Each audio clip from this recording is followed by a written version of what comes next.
A Unilogos, em conjunto com a FABIC, organiza a terceira Conferência Internacional 2020 sobre Covid-19.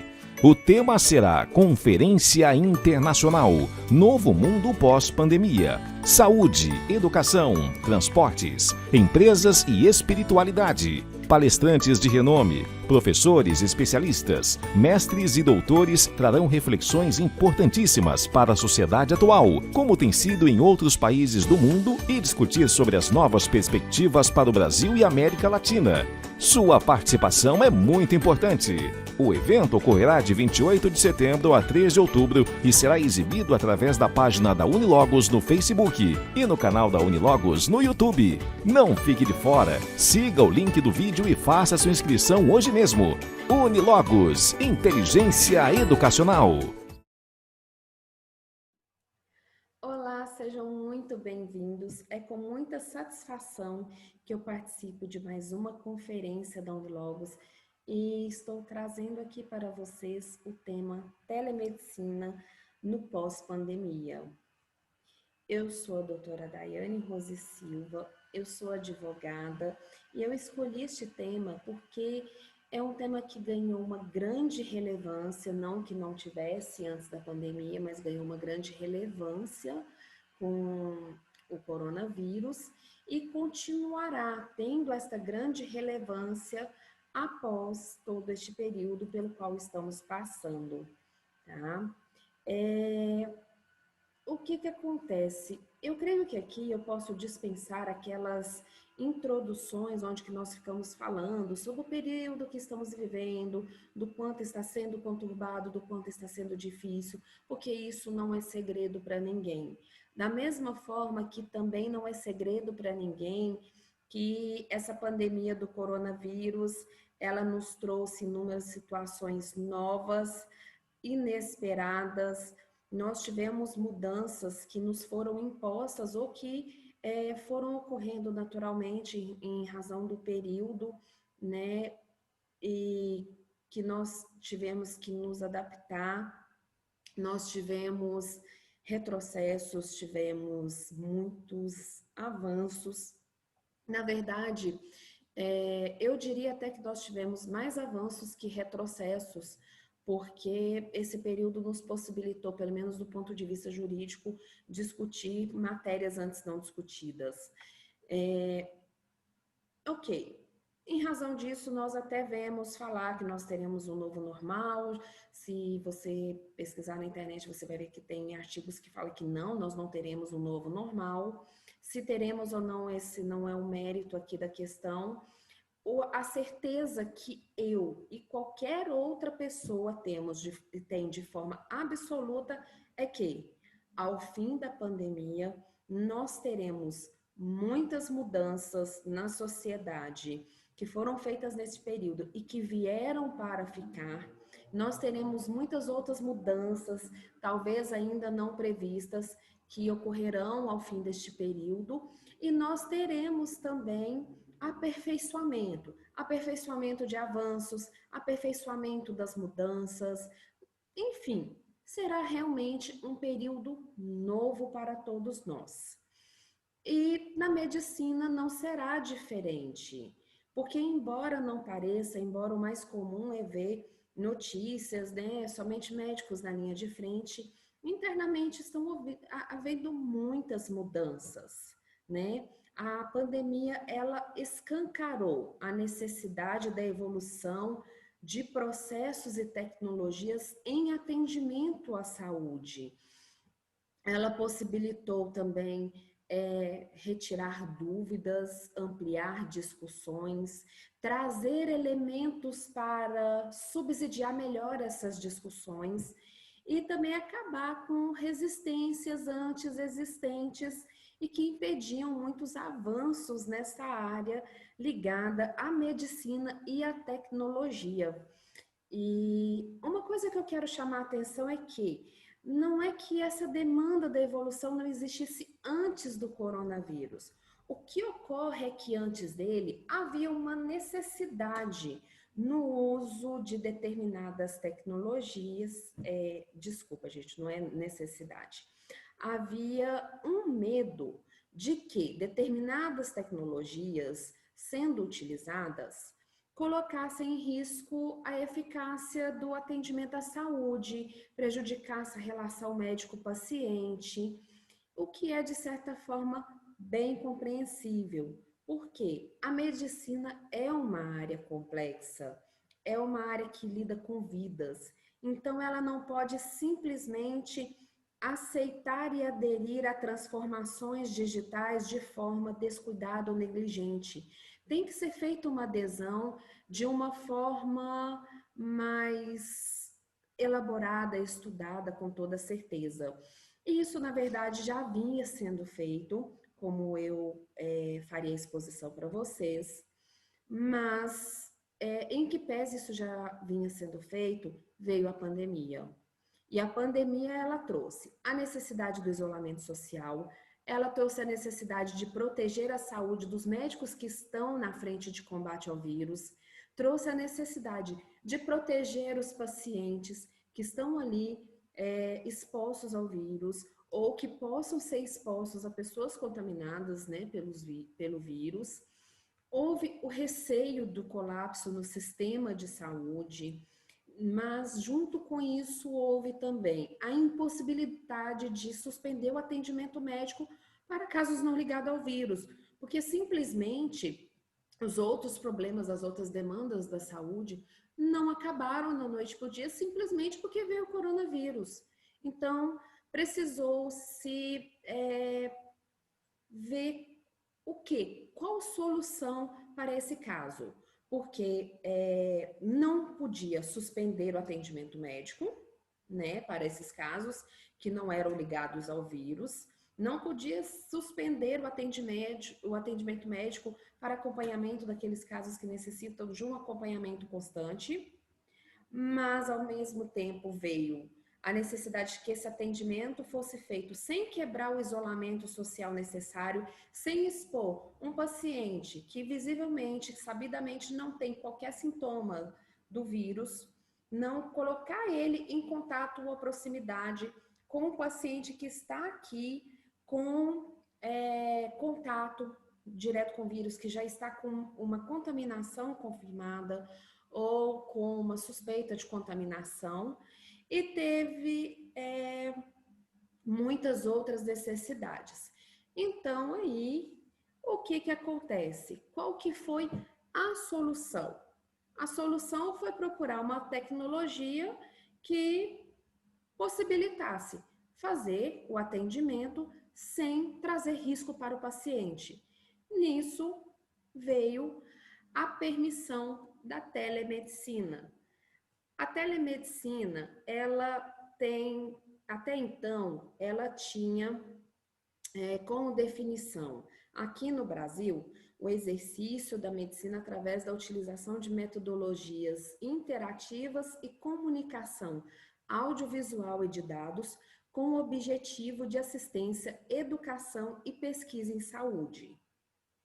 Com a pandemia, essa classificação mudou um pouco, passou para o exercício da medicina mediado por tecnologias para fins de assistência, pesquisa, prevenção de doenças e lesões e promoção de saúde. Mas, enfim, a telemedicina nada mais é do que utilizar meios tecnológicos para possibilitar a medicina, o exercício da medicina, ok?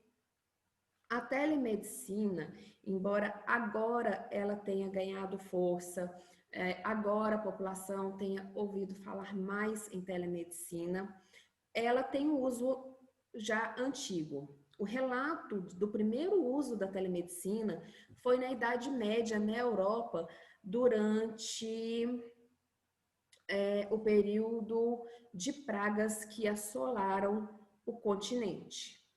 Mas, em que pese o uso tenha sido antigo, e aqui no Brasil, inclusive, o relato de uso da telemedicina remonta a mais ou menos 1992, 1994, a primeira regulamentação no mundo da telemedicina foi vista no ano de 1999, na Declaração de Tel Aviv.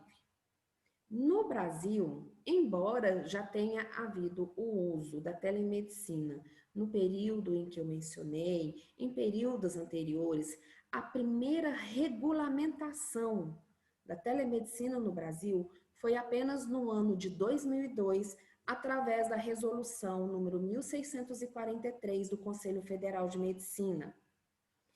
Vocês podem ver que é uma resolução antiga. Hoje estamos em 2020, né? É uma regulamentação de 18 anos atrás, e nesse período nós tivemos avanços na sociedade, na própria tecnologia, né? Foram vários avanços, e tendo em vista esses avanços, teve uma posterior tentativa de nova regulamentação da prática da telemedicina no Brasil, só que ela não foi bem aceita pela comunidade médica.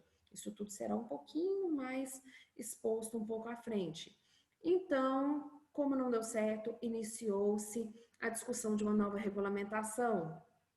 Durante essa discussão, como eu já mencionei, teve que ser feita uma regulamentação de urgência em razão da pandemia do Covid-19.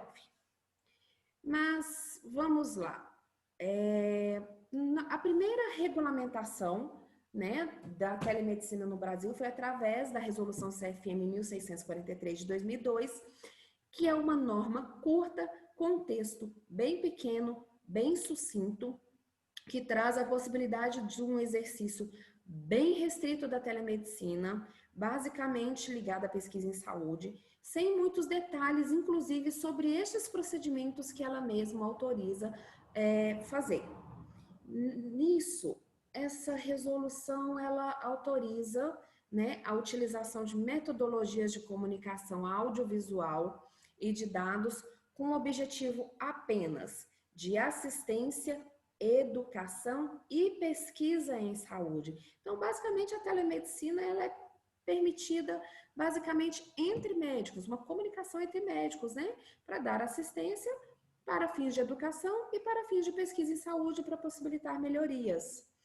Essa norma, como eu falei, ela é curta, ela não traz exatamente muitos detalhes sobre os procedimentos, como esses procedimentos, como essas metodologias de comunicação podem ser utilizadas, mas ela traz a responsabilidade, ela delimita que tem a responsabilidade profissional, né, dos profissionais envolvidos no atendimento daquele principal e dos coadjuvantes.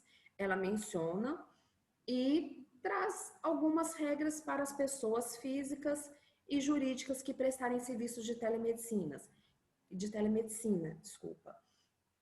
Que regras são essas? Uma pessoa jurídica que vá prestar um serviço de telemedicina, que vá fornecer um sistema de telemedicina, obrigatoriamente tem que estar inscrito no Conselho Regional de Medicina, no Cadastro de Pessoas Jurídicas do Conselho Regional de Medicina da região onde pretende prestar o serviço.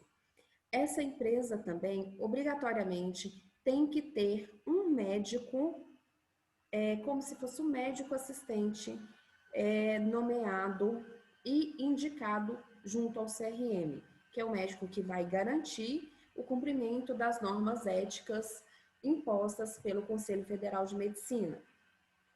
Caso seja uma pessoa jurídica que vai prestar o serviço da telemedicina, caso seja uma pessoa física que vai prestar esse serviço de telemedicina, ela obrigatoriamente tem que ser médico ou médica inscrita regularmente nos quadros do Conselho de Medicina.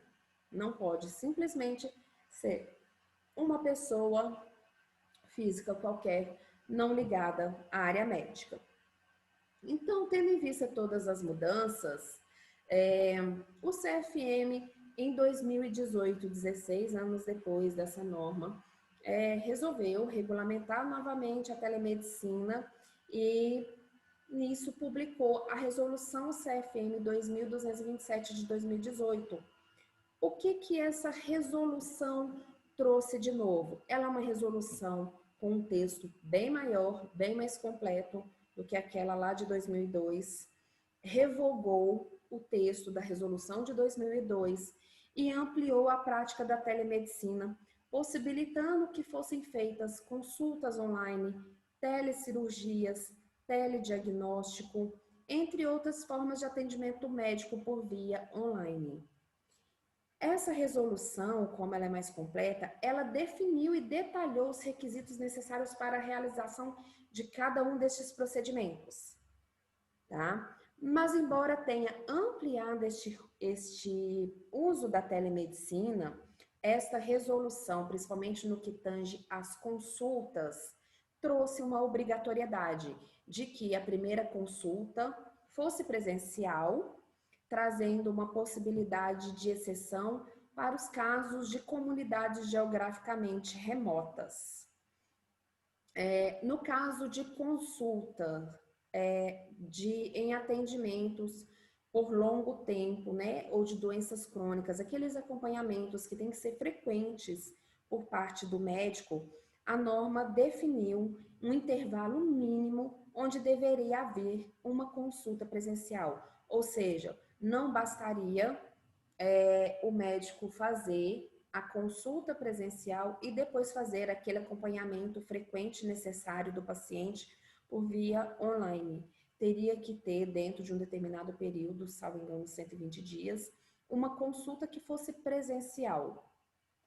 Só que o que acontece? Em que pese essa resolução tenha sido bem completa, tenha trazido, ampliado as possibilidades da telemedicina, ela foi amplamente questionada pela classe médica, pelas entidades médicas, que simplesmente questionaram vários pontos da resolução que eles consideraram que ficaram um pouco obscuros, pendentes de esclarecimentos, e questionaram principalmente que a forma como possibilitar a telemedicina colocaria em risco a relação médico-paciente e, além do mais, que eles não foram consultados, que se você for pensar bem, é o principal destinatário da norma, né? Porque eles que vão aplicar junto aos seus pacientes a telemedicina não foram consultados.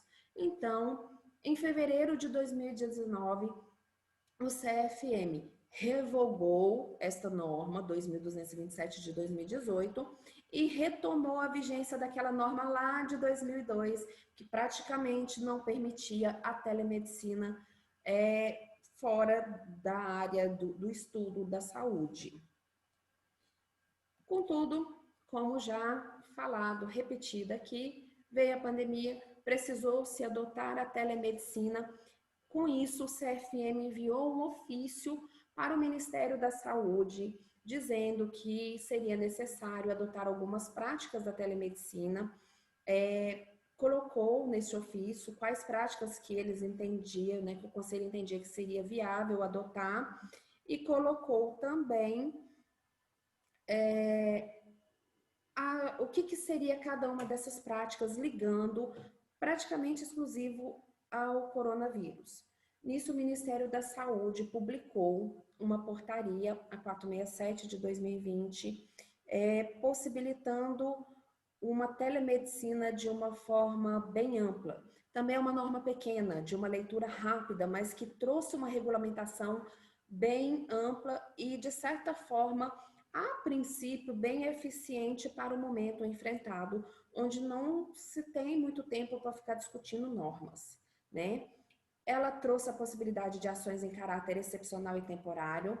Ela veio com o objetivo de reduzir a propagação, proteger pessoas, né? E ela trouxe a possibilidade de um atendimento pré-clínico, um suporte assistencial, a consulta, inclusive a primeira consulta por meio online, por meio digital, possibilitou o monitoramento do paciente e o diagnóstico todo por via online.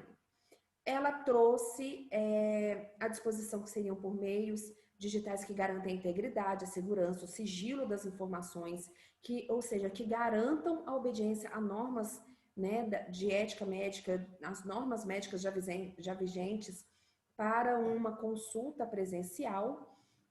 E ela trouxe também uma regulamentação daqueles procedimentos que ela permitiu serem adotados no período de pandemia. Dentre esses procedimentos, ela acrescentou a autorização de uma emissão de atestados ou receitas médicas por meios eletrônicos. Trouxe também a regulamentação de como que essas receitas são emitidas, aspectos dos atestados em meio eletrônico. Então, ela previu bastante coisa.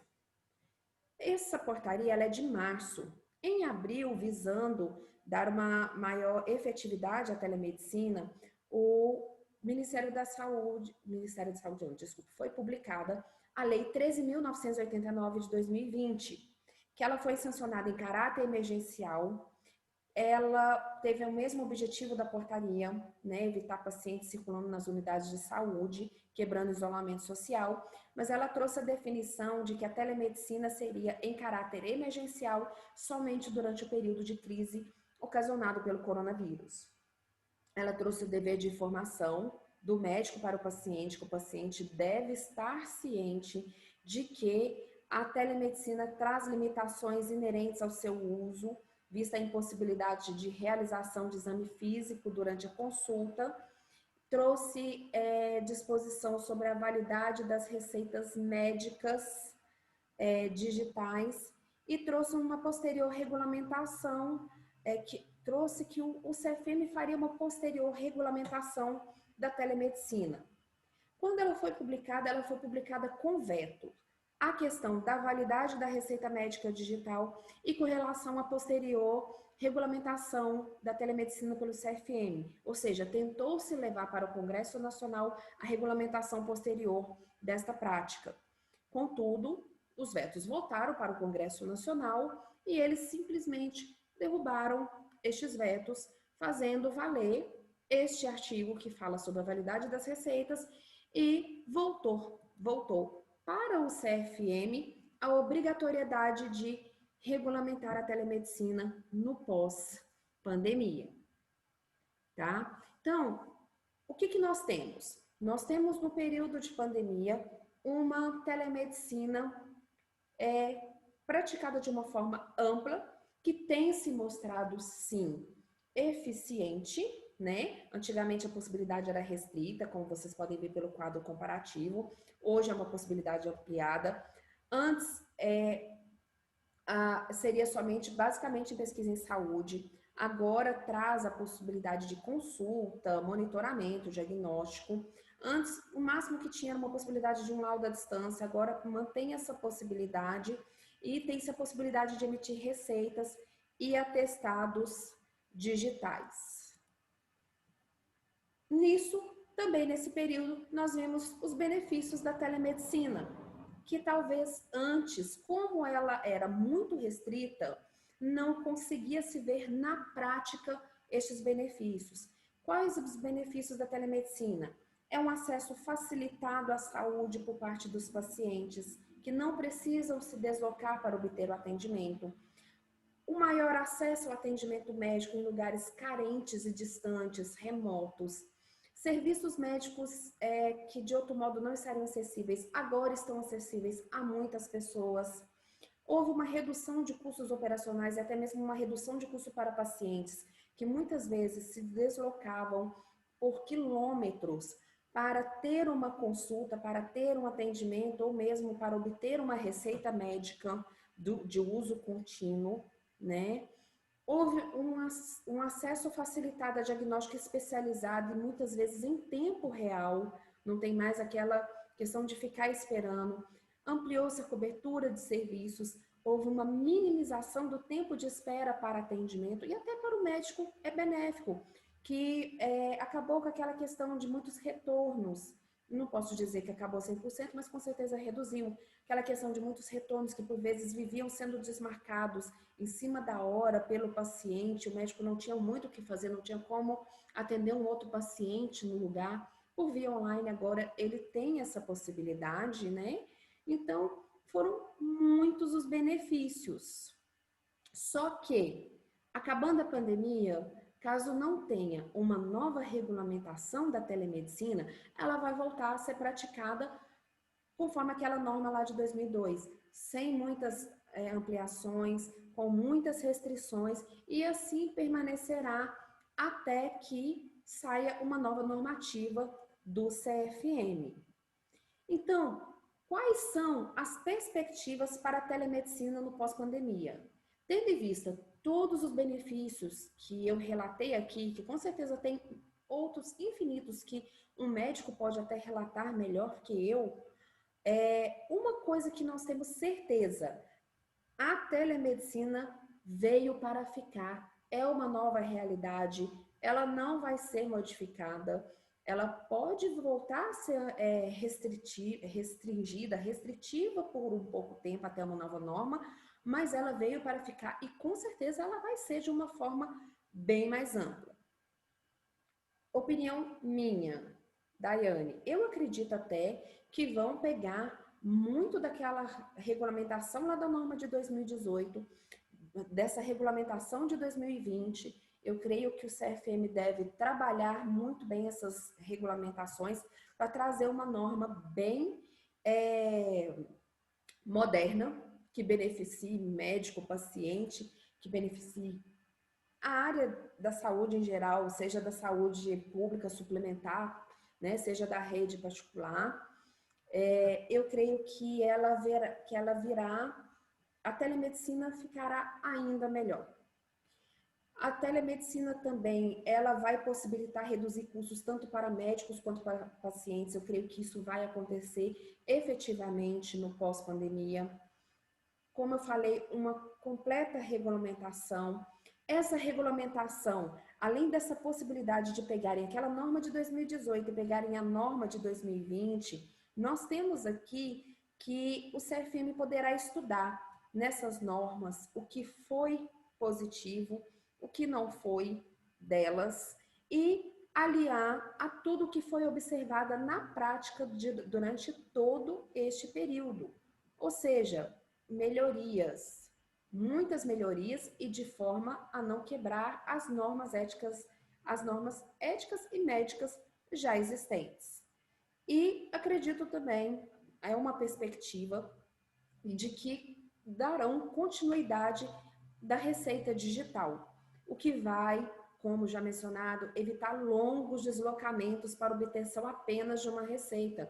É sabido que pessoas que estão em áreas remotas se deslocam 100, 200 quilômetros para obter uma receita. Então, a perspectiva para o pós-pandemia é que isso acabe ou que pelo menos reduza, porque eu acredito que pode haver aquela questão da exigência de que quando é um acompanhamento que necessita de um cuidado mais de perto, por exemplo, a cada 3 meses eu preciso monitorar o meu paciente, eu creio que o CFM vai adotar aquela normativa lá de 2018, exigindo com algumas consultas presenciais periódicas. Mas o que eu falei até agora foi uma perspectiva minha com base nas minhas pesquisas, com base nos meus estudos, com base no que eu tenho observado. O que acontece? Quando o veto da lei foi derrubado e ficou estabelecido que o CFM vai ter que regulamentar a telemedicina após a pandemia, ela noticiou essa questão do veto e ela simplesmente confirmou. Ela veio na sua notícia falando que já havia, tá? Que já está havendo, na verdade, um estudo que já foi instituída uma comissão, tá? Que já se reuniu 3 vezes entre junho e julho. Essa comissão ela é composta por 11 componentes, sendo 7 deles conselheiros do CFM, né? Então, que tem amplo conhecimento das normas, participa delas. E eles já se reuniram 3 vezes e eles irão apresentar nos próximos meses a minuta de resolução para ser discutida no plenário do CFM e com a comunidade médica. E eles noticiaram também que foram apresentadas mais de 2.000 propostas sobre o tema, vindos de médicos atuantes no serviço público, no serviço privado e até mesmo de entidades representativas dos médicos. Isso foi noticiado quando do veto e agora, recentemente, no início de setembro, teve uma nova notícia que basicamente no mesmo sentido do anterior, trazendo complementos. Então, qual que é a perspectiva para a telemedicina até então demonstrada em notícias do CFM? É uma perspectiva de ser praticada com base em uma norma ética, técnica e segura, com base em desenvolvimento de sistemas muito bem estruturados de dados com proteção à informação, e isso poderá ser muito bem feito, principalmente pela Lei Geral de Proteção de Dados, que está aí, inclusive muitos devem estar acompanhando a discussão sobre a entrada da vigência, quando as sanções valerão. Essa norma será de muita importância, de muito impacto na medicina e na telemedicina principalmente, tá? O CFM deixou claro que não será uma outra medicina, mas tão somente uma forma de facilitar o acesso à saúde, o que me leva a crer o que eu já mencionei, de talvez colocarem a necessidade de consultas presenciais periódicas, ou até mesmo a primeira consulta periódica, assim como foi lá em 2018, eles visam fazer de uma forma que não substitua a presença física do médico, e a prática será um ato médico complementar. Ou seja, o Conselho Federal de Medicina dá a entender que não será um ato médico principal, mas sim para complementar aquele ato médico para o paciente. Mais uma vez, nos remonta a questão de ter alguma obrigatoriedade de uma consulta presencial, tá? De acordo com o CFM, a nova resolução estará norteada por 5 princípios, dentre eles a relação médico-paciente, o estabelecimento da confiança, o papel central do médico, né, de manter a figura presencial do médico. Haverá uma prioridade, eles deixaram claro posteriormente, agora em setembro, que haverá prioridade para atendimento presencial, que eu acredito que será na forma lá da resolução de 2018. Eles visam evitar a impessoalidade, preservar a ética médica, a privacidade de dados e do prontuário do paciente.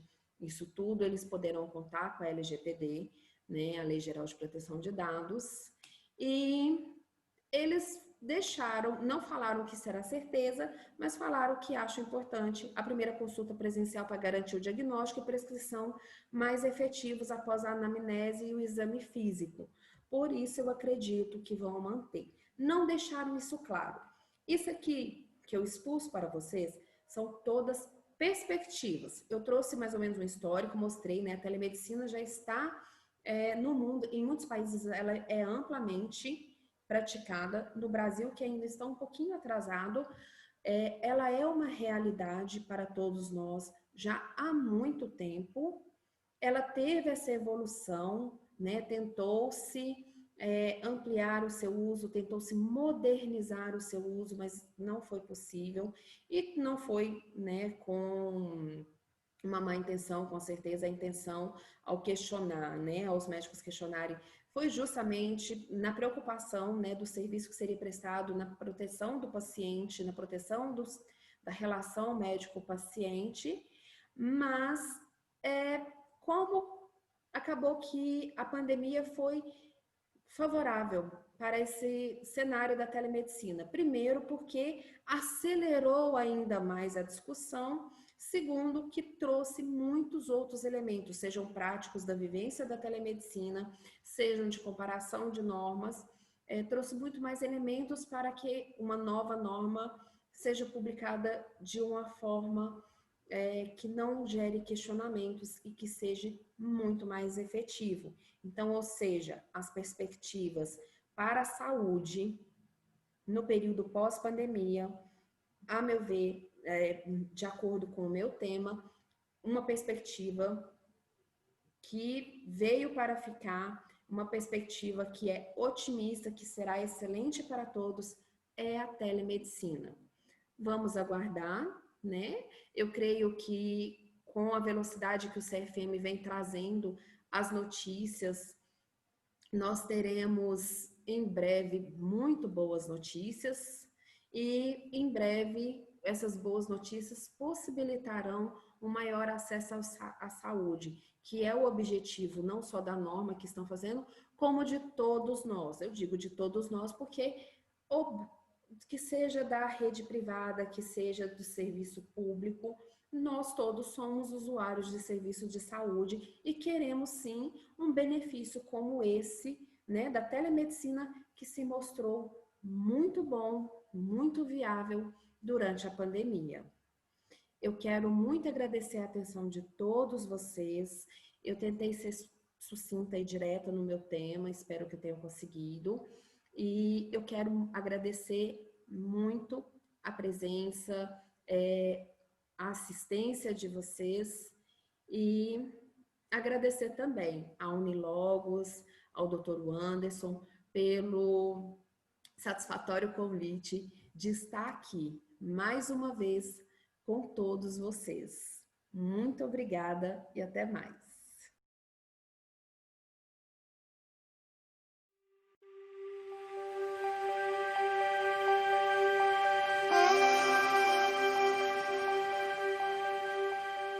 Bem-vindo à Unilogos! A Unilogos tem o prazer de apresentar seu mestrado e doutorado em administração. Não se trata de um simples mestrado ou de mais um doutorado em administração. Nosso programa de curso foi elaborado com base nas exigências mais modernas. Com base na educação ativa, nossa metodologia direciona o pesquisador a ampliar sua capacidade de leitura, reflexão e escrita. Se trata de um sistema que tem apresentado excelentes resultados. Esqueça as aulas em formas de palestras. Elas pertencem à metodologia passiva e não pode coexistir junto ao administrador atual. O curso de mestrado e doutorado em administração da Unilogos é credenciado junto à GAFM, um dos órgãos mais respeitados de gestão, administração, negócios e finanças. A GAFM é membro oficial e reconhecida pelo Conselho de Credenciamento para Escolas e Programas de Negócio, ACBSP. Ambos, GAFM e ACBSP, são membros do Conselho de Educação Superior e Acreditação dos Estados Unidos da América. A Unilogos traz a você o grande diferencial de estudar em uma moderna instituição de ensino internacional e, para melhorar, devidamente acreditada por órgãos de grande reputação da educação superior. Venha para a Unilogos e se destaque. Unilogos, inteligência educacional.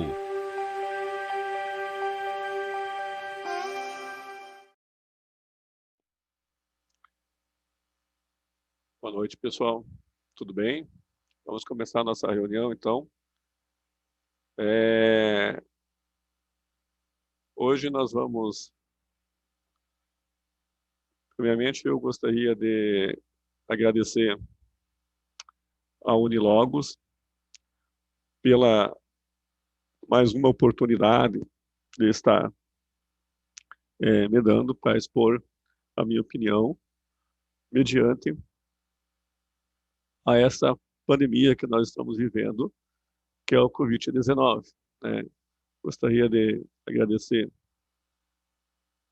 Unilogos em nome do Dr. Anderson Ferreira, né, que me estendeu o convite,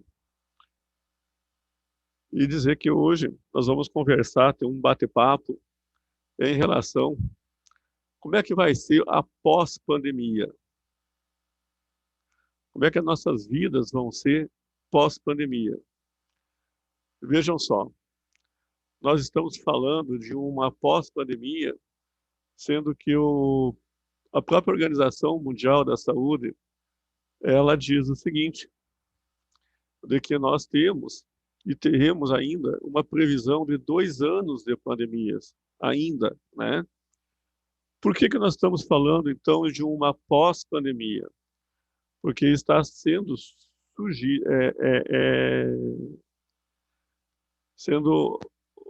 criadas as vacinas para o Covid-19. Mas isso não quer dizer que a pandemia vai acabar.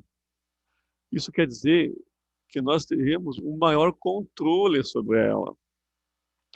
E este maior controle sobre a pandemia, sobre o Covid-19, né, é que vai possibilitar a nós retomarmos a nossa vida e entrarmos dentro de uma nova normalidade.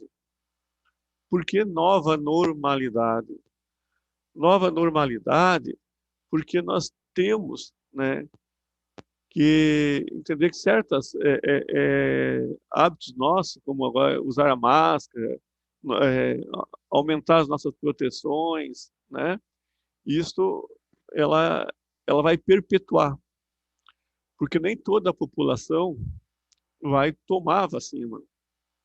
Vai ser, como toda campanha de vacina, vai ser realizado primeiro nos mais frágeis, né? Nos idosos, nos grupos de risco, né? Então, se nós vacinarmos o grupo de risco e quem está de frente, que é o pessoal da saúde, esse vai ser a primeira fronte da aplicação das vacinas. Então, isso nos dá uma ideia de segurança, mas o vírus ele vai permanecer aí. Em alguns lugares, ele vai ser até endêmico, não vai acabar nunca, que nem a tuberculose, que nem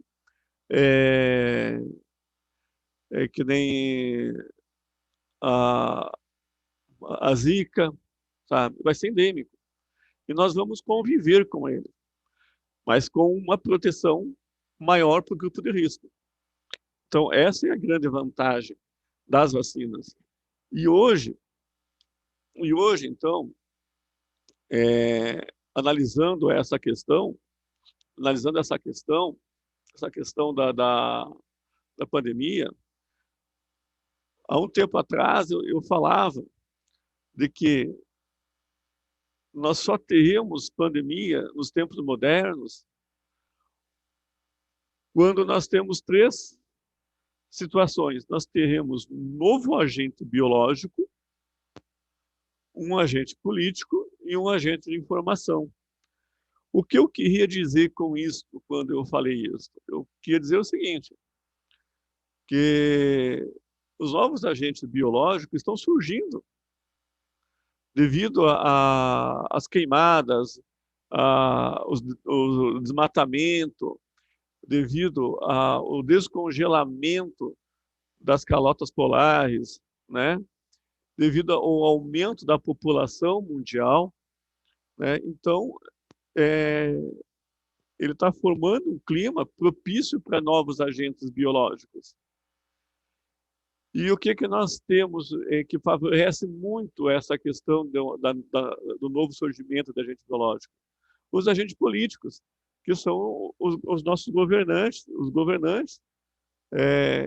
que não fazem, não entendem que isto é totalmente favorável ao agente biológico e desproporcional a nós, que nós não estamos com o nosso organismo preparados para enfrentar os novos agentes biológicos, né?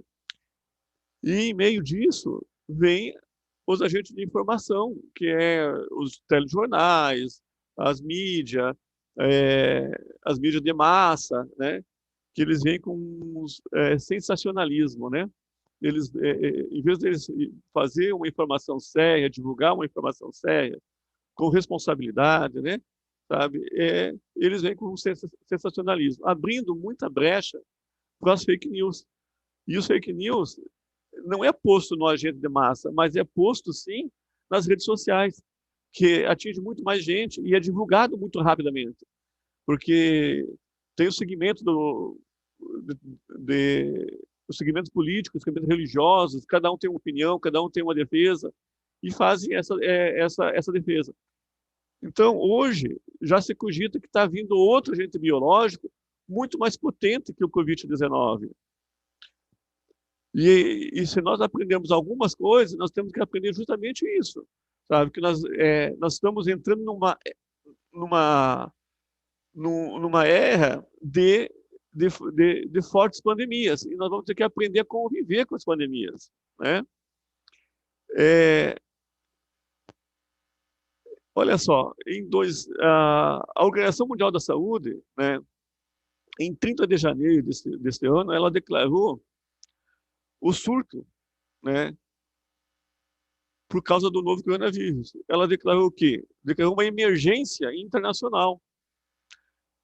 Numa escala de que quem conhece a estrutura da Organização Mundial da Saúde, isso aí é o mais alto nível quando ela faz essa declaração a nível mundial. Ela está alertando os países que nós temos um agente biológico potente e perigoso.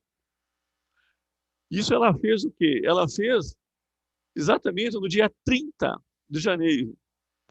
Mas só que o agente biológico já tinha sido descoberto lá em Wuhan, em final de novembro de 2019. Ela deu vamos, houve uma falha nela em reconhecer a periculosidade desse agente. Né? Já em 11 de março, ela reconhece que já não é mais apenas uma epidemia local e não é mais apenas uma emergência internacional. Ela reconhece a pandemia, porque dia 30 de março já tinha atingido a Itália. E nós já tínhamos ela como uma pandemia. Então, para ver a rapidez desse agente e para ver, né, a mortalidade que ele traria, né, foram confirmados no mundo todo até o dia 18 deste mês, né, do mês 9, 30.055.710 casos de Covid. São 315.919 novos casos dia e 943.433 mortes até dia 18 do mês 9. Então, olhem só, é para ver como é crucial esse agente biológico. Como o Covid-19, ele não perdoa. E ele começou sendo uma doença, um vírus patológico que só atingia, tá, idosos. E hoje a gente vê que não. A gente vê que são todas as faixas etárias que está atingindo, com menos prevalência em crianças até 11 anos.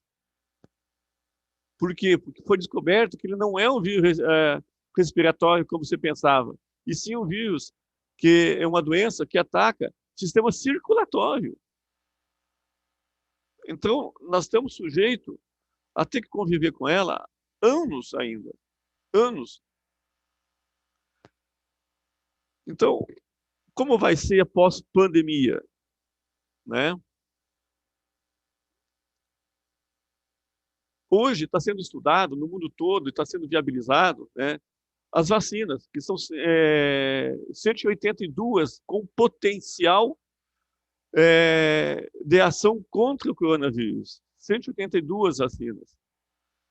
O que você tem certeza? Uma vacina só não vai dar conta, porque são muita gente. Então, quanto mais vacinas tiver circulando, quanto mais vacina tiver existir para o mundo, né, há dois fatores. Um, o econômico, que ele se torna mais barato, mais viável, e o outro, ele combate a pandemia mais rapidamente. Então, porque um só laboratório produzir uma só vacina não iria vencer produzir para tanta gente, para tantas populações, né? Dessas 182, né, vacinas, nós temos em fases já mais avançadas, já em fase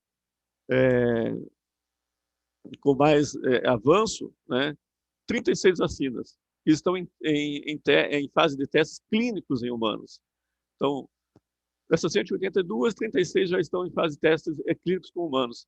Segundo o último relatório da Organização Mundial da Saúde, 9 dessas vacinas estão em testes no Brasil. Por que o Brasil é propício para estar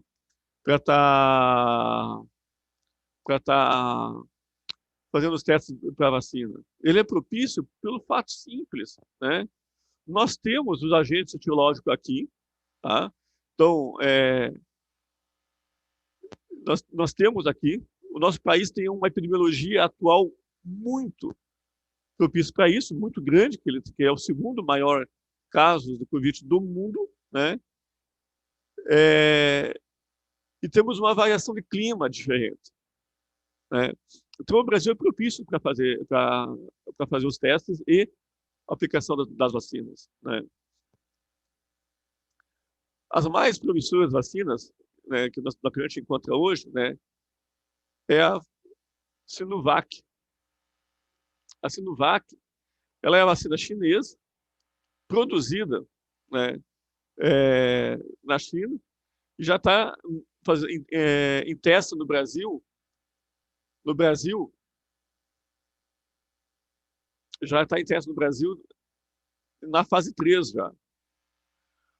A Sinopharm também é uma vacina chinesa, né, que está sendo produzida em Wuhan e Pequim ali, pelo laboratório de Wuhan, que é o centro de virologia, né, também está em fase de teste, e também a nível 3, que já é na fase humana, tudo, né? Só que está em fase de testes nos Emirados Árabes Unidos, né? Temos também a Oxford AstraZeneca, tá? Que também já está em fase de teste humana. Esta está enfrentando um problema. Por que um problema? Já é o segundo caso que ela relata, que ela está causando problemas neurológicos, síndromes neurológicas em pacientes que tomaram ela, né, que estão fazendo os testes. Então, já é o segundo caso. Qual é a diferença da Oxford e das outras? A Oxford e a AstraZeneca, junto com a Sanofi,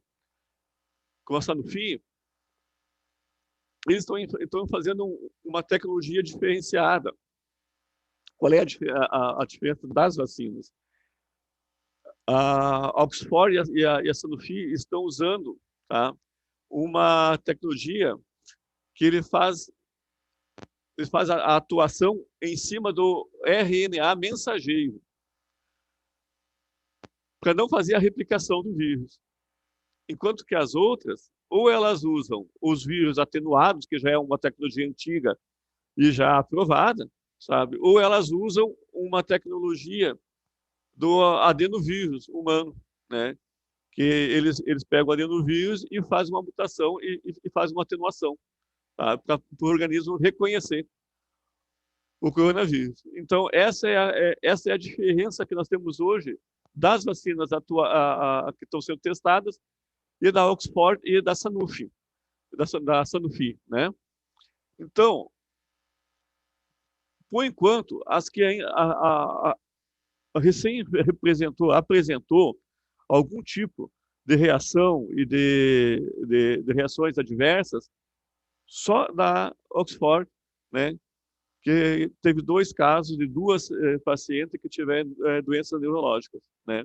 Ontem mesmo, a Oxford relatou o segundo caso, então, de uma paciente que desenvolveu doença neurológica após a aplicação da vacina, né. Então, nós temos a Pfizer, Biotech, perdão, eu falei Sanofi, né? Mas não é, na verdade é a Pfizer que está fazendo a vacina com RNA mensageiro, como a Oxford, né? Então, me enganei aí, né? Temos também o Instituto Gamaleya da Rússia, né, que vem com a Sputnik V5, né? Já está em fase avançada, já está sendo aplicado e está sendo testado no Brasil, né? A Janssen, né, farmacêutica, junto com a Johnson Johnson, estão desenvolvendo outra também, né? Também já está em pré-testes clínicos, né? Essa também é um pouco diferente porque ela pega a tecnologia do Ebola, né, para poder fazer a vacina. Então, ela pega então, a incapacidade da replicação do vírus. Então, essa é a questão que nós temos hoje das principais vacinas. Mas nós não podemos ficar falando de pós-pandemia, né? Como é que vai ser o nosso consultório, como é que vai ser para a população em geral pós a pandemia, né? Somente, né, devagando em teorias. Nós temos que começar a analisar alguns fatores, né? Tudo que nós conhecíamos de realidade, tudo que nós conhecíamos, né? Quando chegou a pandemia, quando nós chegamos aqui há 120 dias atrás, mudou a nossa realidade. Nós nunca mais vamos ter aquela realidade de antes.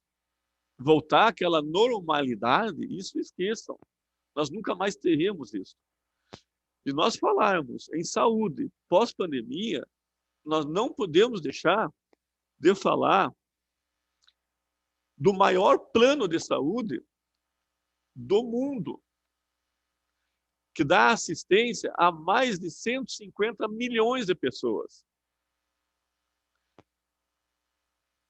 que é o SUS, Sistema Único de Saúde Brasileiro. O SUS, hoje, ele é a maior fortaleza da saúde do Brasil. Para vocês terem uma noção do SUS, eu vou passar alguns números para vocês ver o quanto o SUS é grande. O SUS tem o maior programa de vacinação do planeta. O SUS tem o maior programa de transplante do planeta, do mundo. O SUS tem a maior iniciativa mundial em atenção básica, que é a saúde da família. O SUS tem, na sua rede pública, 4.700 hospitais públicos e conveniados.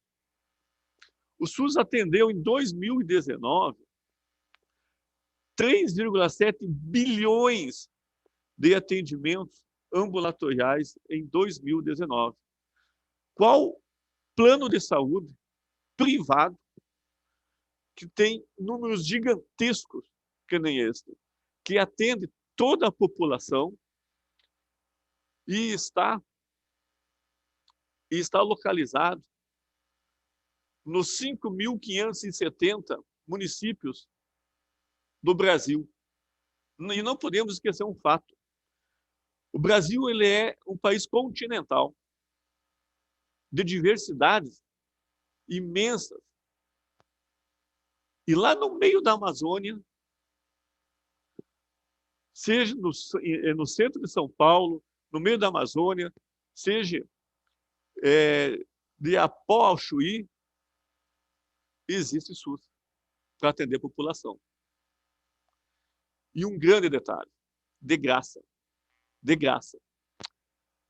Então, como nós íamos falarmos de saúde pós-pandemia, sem falar do maior projeto, do maior plano de saúde do mundo, público e de graça. O SUS tem o maior sistema pré-hospitalar de atendimento pré-hospitalar do mundo, que é o SAMU. Ele atende 150 milhões de pessoas. O SAMU, por uma grande curiosidade, ele foi baseado em cima do sistema pré-hospitalar da França. Em cima do modelo francês que foi criado o SAMU. Mas vejam só, sabe? Hoje você não consegue, se você sofreu um acidente de trânsito, você é atendido pelo SAMU. Não importa se você tem plano de saúde, se você tem dinheiro para pagar, ou se você é particular, quem vai atender você é o SAMU. É ele que vai dar os primeiros socorros, é ele que vai fazer você conduzir você até o hospital mais próximo, né? Então, ele atende mais de 150 milhões de pessoas, né? Dentro desses números que nós temos aqui do SUS, para ver a grandeza que é o SUS, né? Nós temos algumas coisas. No ano de 2019, o SUS, né, vacinou 300 milhões, fez 300 milhões de doses de vacinas no ano de 2019. 8 mil transplantes renal, quer dizer, 8 mil transplantes anual, né? 45 mil equipes da saúde da família. O SUS tem 45 mil equipes da saúde da família. Tem 40 mil unidades de saúde. 30 milhões e 30 mil de visitas domiciliares em 2019 ele realizou.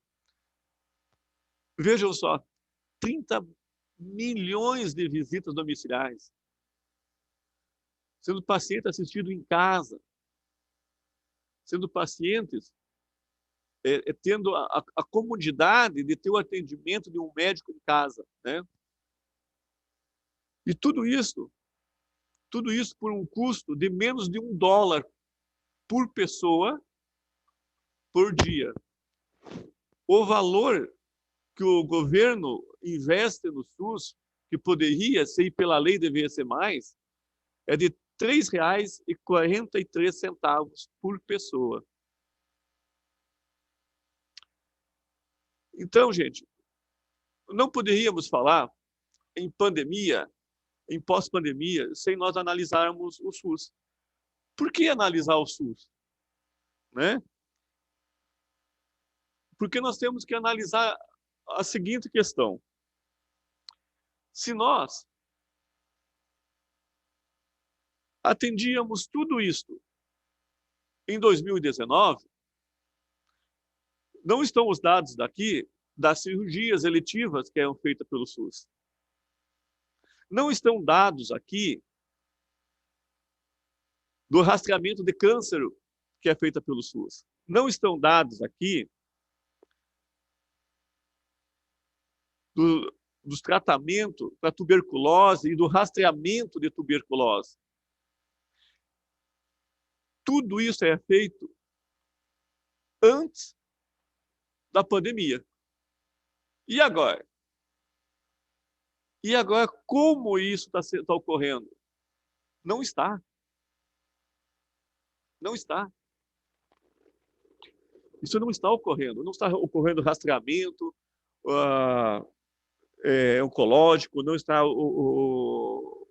fazendo busca ativa por tuberculose, não está fazendo o rastreamento de hipertensão, diabetes, nada disso. Tudo parou. Cirurgia eletiva não está sendo feita. Por que não está sendo feita? Cirurgia eletiva não está sendo feita porque os hospitais se preparam para atender pacientes do Covid-19. Só está sendo atendido urgência e emergência. Então, imagine o acúmulo que nós teremos na pós-pandemia agora. Só que aí vem uma outra questão. Nós temos outra questão, que a nossa população que do SUS vai aumentar. Por que vai aumentar? Não é só porque houve, só porque vai voltar à normalidade, que nós vamos continuar fazendo rastreamento, nós vamos voltar a fazer cirurgias eletivas, né? Vai ter filas imensas, né? Mas não é só isso. É porque, analisem comigo, a pandemia trouxe o quê? Além do caos social, né? A pandemia trouxe outra coisa muito, muito séria. Desemprego. Trouxe, além do desemprego, ela trouxe renda, perca de renda, aumento da depressão. Nós já vimos que a depressão crescente. Num estudo recente que eu fiz, defendendo a tese que eu faço sobre saúde da família, pela Faculdade Federal de Santa Catarina, tá? Nos últimos anos, cresceu 40% o uso de psicotrópico por ansiedade e depressão. O número de suicídio aumentou. O número é aberrante, ele aumentou 35%. Agora, pensa, se antes, normal, nós teríamos um aumento desse, como vai ser pós-pandemia?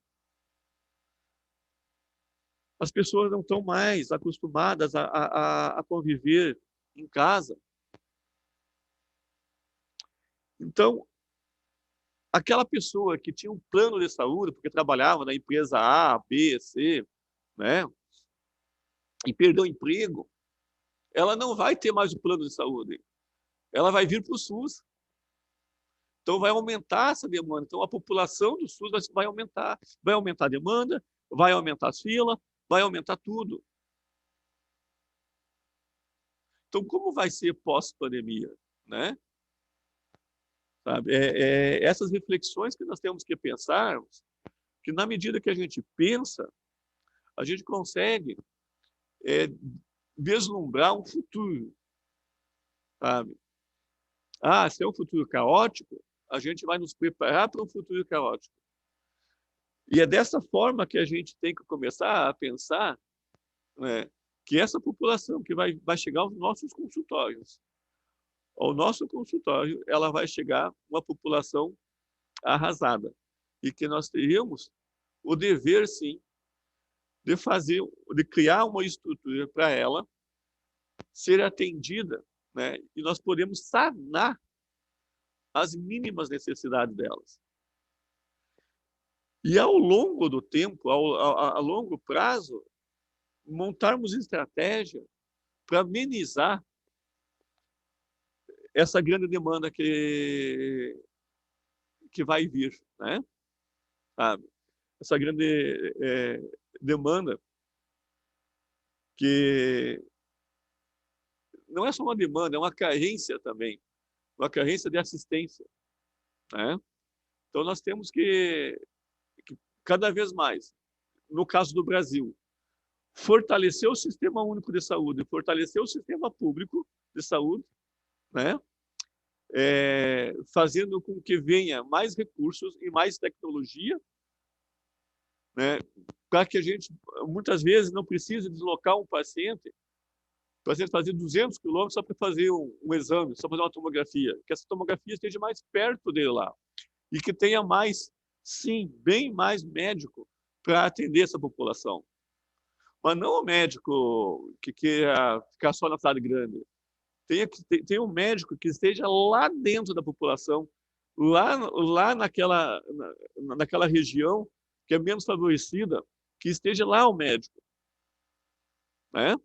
Então, nós temos que começar a ter esses propósitos e fazer esse planejamento, porque o pós-pandemia não vai passar um pós-pandemia tão rápido. A previsão é que nós tenhamos 3 anos de recessão econômica. 3 anos de recessão econômica para um Brasil que nem o nosso, que já vinha em forte desaceleração, isso é uma queda de receita muito grande. Isso é uma queda de receita, há menos investimento ainda na saúde.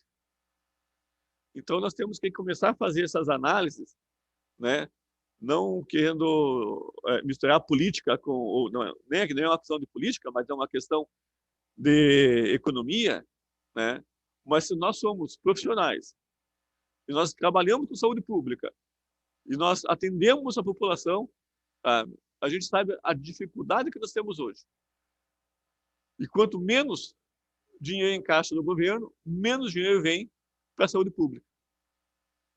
Então, nós temos que começarmos a pensar uma estratégia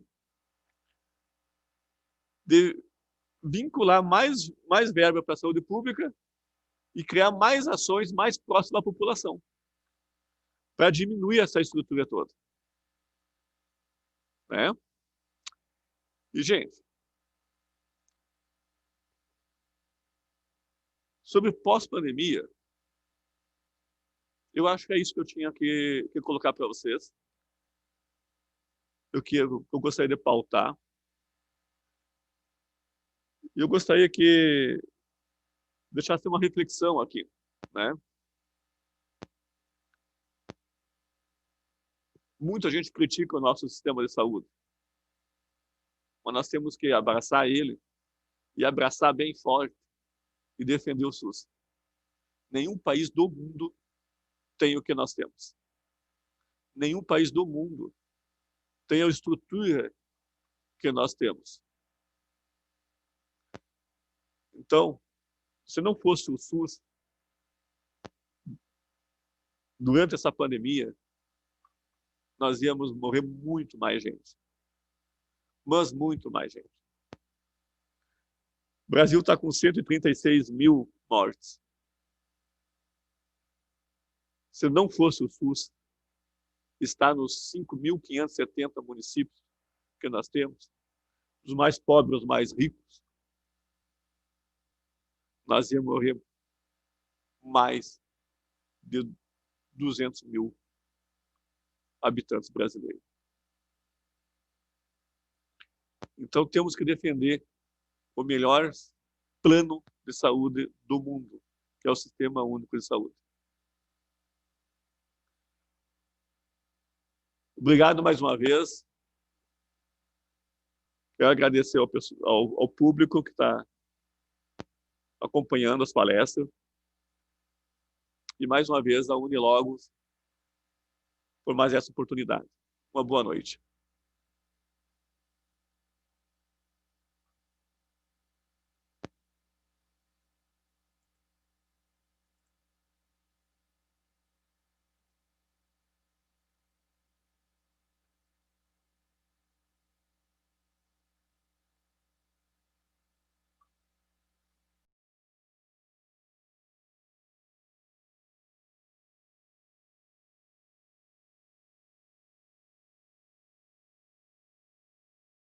Unilogos, seriedade e reconhecimento. Em 8 de maio de 2015, a Unilogos University International passou por uma extensa análise perante a avaliadora educacional CUFCE, California University, instituição muito respeitada nos Estados Unidos da América, membro do Conselho Americano de Educação, devidamente autorizada pela Autoridade Máxima de Educação dos Estados Unidos. Após análise dos currículos e do perfil universitário da Unilogos, a CUFCE emitiu o certificado de reconhecimento número CU 7387050915. Através deste documento, a CUFCE declara que seu conselho acadêmico considera o currículo da Unilogos completamente equivalente aos currículos das universidades com credenciamento regional nos Estados Unidos e que, portanto, os cursos da Unilogos são de fato reconhecidos. Prova disto são os cursos que já foram diplomados pela CUFCE, tendo como operadora a própria Unilogos.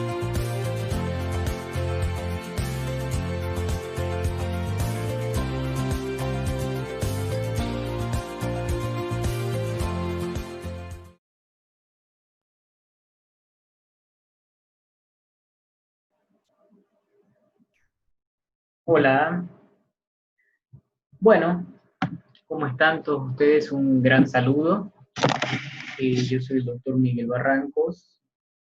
Me toca hablar para ustedes acerca de los cambios o de la transformación del sistema de salud boliviano post pandemia. Bueno, para eso también tenemos que conocer algunas situaciones, ¿no? Al igual que en todo el mundo, la pandemia por el coronavirus es algo que ha ido evolucionando en este tiempo, tanto en su diagnóstico, tratamiento, en la conducta hacia la gente, en la conducta hacia el personal de salud.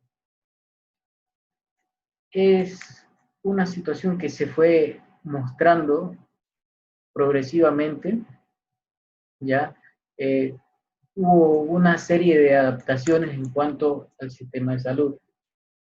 Bueno, primero hubo una concientización del sistema de salud hacia la población.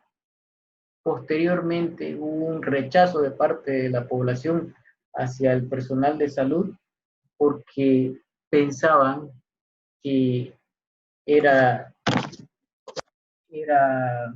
el médico el culpable de los contagios hacia la gente. Se concientizó y la gente fue adaptándose a esto.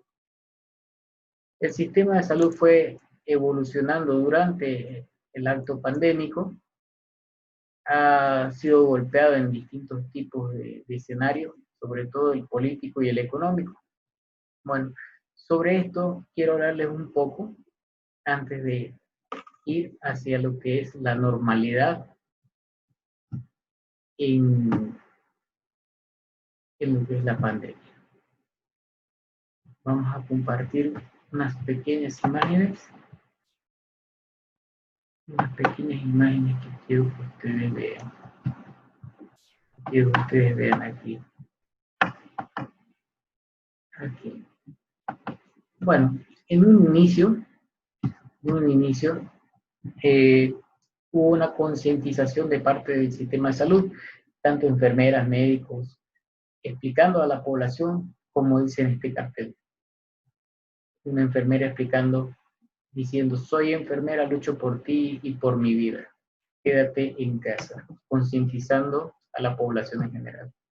Posteriormente hubo un rechazo, por falta de información de la gente, un rechazo hacia las personas con COVID, lo cual llevó a que muchas de las personas que tenían COVID o tenían sospecha, negaban la posibilidad de haber enfermado, entonces se las atendía como personas que no tenían COVID y el personal de salud enfermaba. Bueno, aquí donde el personal de salud fue calumniado, donde se nos acusó a los médicos de llevar el coronavirus a la población, hubo otra oleada de concientización que fue llamado el hashtag no soy un virus, explicando a la sociedad de que nosotros no llevamos la enfermedad hacia ellos, que también somos víctimas. Bueno, posteriormente en mi país, en Bolivia, sufrimos una situación, se flexibilizó la cuarentena. Bueno, se flexibiliza la cuarentena y existe una serie de flexibilizaciones económicas a nivel de responsabilidades tributarias, etcétera, y nacen ciertos bonos para ayudar a la población, y es donde la población comienza nuevamente a aglomerarse en entidades bancarias, entidades financieras, y tenemos un rebrote, tenemos una mayor oleada de personas infectadas. Aquí, esto en blanco, ¿por qué? Porque era incierto lo que estaba pasando, era incierto lo que estaba ocurriendo en el país. Bueno, en esto aparece este producto, el CDS. Bueno, fue bastante controversial, es bastante polémico. En lo personal hay muchos médicos, al igual que yo, que no lo recomendamos, y hay otras personas que sí lo recomiendan. Ya no hay estudio que lo avale y causó grandes problemas en la comunidad médica en mi país. Bueno, después de esto, del uso del dióxido, etcétera, hay una alarma mayor por un aumento de los casos. ¿Por qué? Porque se aumenta la cantidad de casos enfermos con COVID. Bueno, entonces el sistema de salud colapsa. Aquí podemos ver estas personas que están en la parte posterior haciendo cola del hospital. Ya no están ni siquiera en los pasillos porque todo todo estaba totalmente saturado. Entonces, sí se vio gente que llegó a morir en este tipo de espera de atención porque realmente no había situación para poder ser atendidos, ni en el sector público ni privado.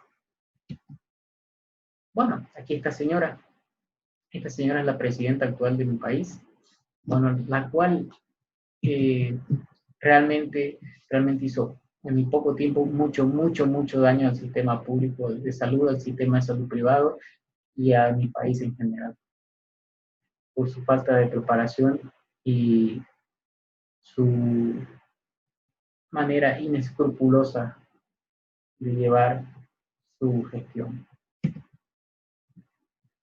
En el peor momento de la pandemia, se adquieren estos respiradores. Bueno, a un principio todos quedamos contentos y pensábamos que era un alivio. Ellos igual pensaron que era un alivio. Aquí, la compra de respiradores no aptos para la terapia intensiva desata críticas y el gobierno anuncia que llegarán otros de alta complejidad, lo cual nunca pasó. Entonces el sector de salud, el sistema público y privado colapsa más. Y aún ahora no teníamos terapias intensivas. Se hace un escándalo. Despiden al ministro por supuesto daño económico y atentado contra la salud pública por compra de respiradores que no podían ser utilizados en terapia. Aquí tenemos a este señor.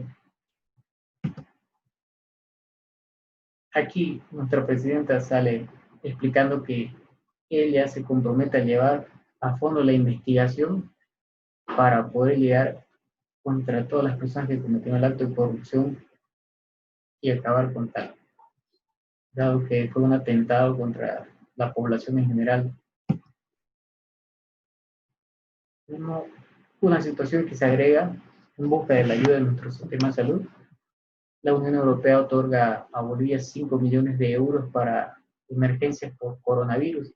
Se concede amplia libertad para que el gobierno utilice estos dineros en las actividades de compras y pagos de insumos que correspondan para ayudar al sistema de salud. No lo hacen. Misma situación con el Fondo Monetario Internacional, buscando créditos para mejorar la situación del coronavirus y la pandemia en el país. Mientras, tuvimos que despedirnos de muchos colegas de primera línea, médicos, policías, sobre todo médicos, que brindaron su vida en cuanto a la pandemia para poder orientarnos. Entre ellos tenemos destacado al doctor Urenda, gran médico que trató de orientar a nuestra población evitando la situación crítica que se dio y las alteraciones que sufrimos. Bueno, aquí tenemos una imagen de lo que actualmente es la nueva normalidad de mi país. Ya hemos superado gran parte de la pandemia. Ahora las personas han vuelto a una nueva normalidad. Como podemos ver, estas dos personas de edad avanzada, frecuentándose como toda la vida, pero ahora con su distanciamiento social. Entonces, estos son los cambios que han sido suscitados en mi país, ¿sí? Estos son los cambios que se han dado en mi país con este tipo de situaciones, que han puesto en riesgo muchas de vidas de mis colegas, etc.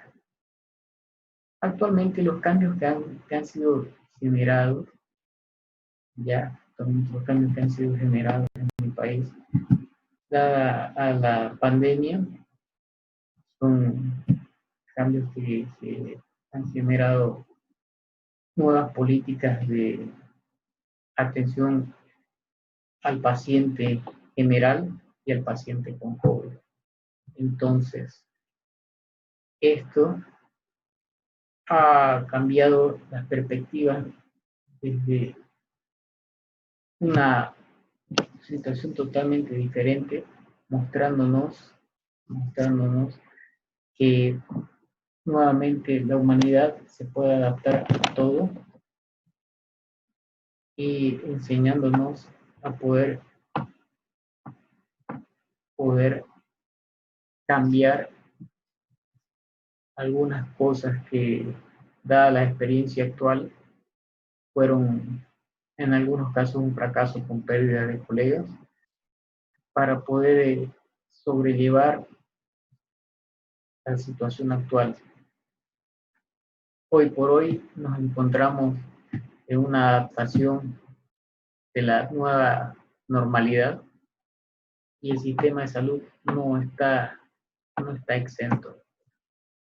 Hoy por hoy los protocolos son diferentes, la atención es otra y la patología como la conocemos también es otra.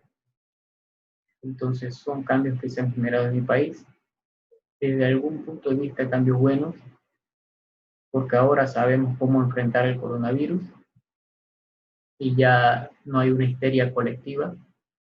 Y por otro lado, cambios malos que han dejado mucha secuela en el sistema de salud, en el sistema económico de mi país y muchas bajas en cuanto a nuestros colegas. Eso es en cuanto a todo lo que yo puedo decir para ustedes y espero de alguna forma haber podido llegar con esta pequeña disertación, llegar a ustedes y haber llenado sus perspectivas para poder haber generado algún tipo de avance en cuanto a este tipo de conferencias. Me voy y si antes agradezco a la invitación del doctor Wanderson Pereira, sucesos en su vida y espero nos volvamos a ver muy pronto.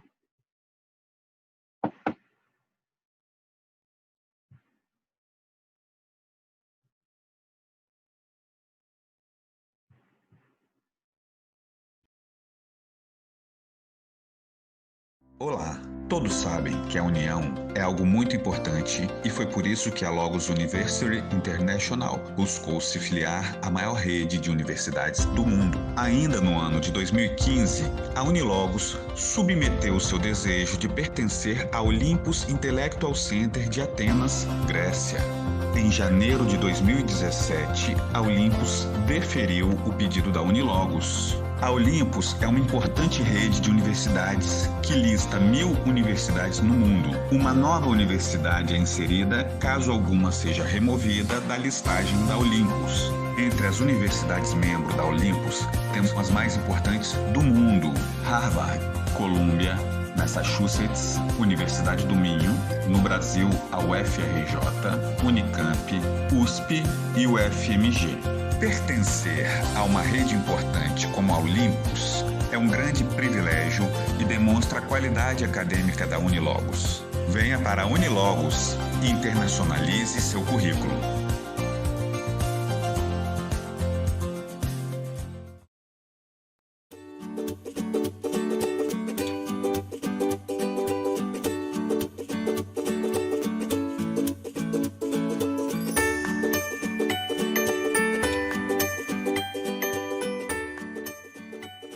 A Unilogos, em conjunto com a FABIC, organiza a terceira Conferência Internacional 2020 sobre Covid-19.